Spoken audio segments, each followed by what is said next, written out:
Lemon eating challenge. ఈ లెమన్లు ఒక్కొక్కరు మా వాళ్ళు ఒక్కొక్కరితో తినబెట్టి వాళ్ళ ఎక్స్ప్రెషన్స్ ఏదో చూసేద్దాం పాటు.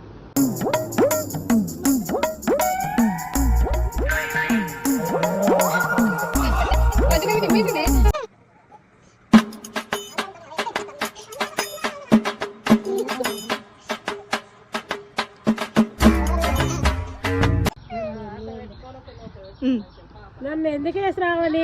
తిను తిను. నా మీద ప్రయోగాలు చేస్తాను. నాకు వద్దే, నీకు దండం పెడతాను, నన్ను వదిలేవే.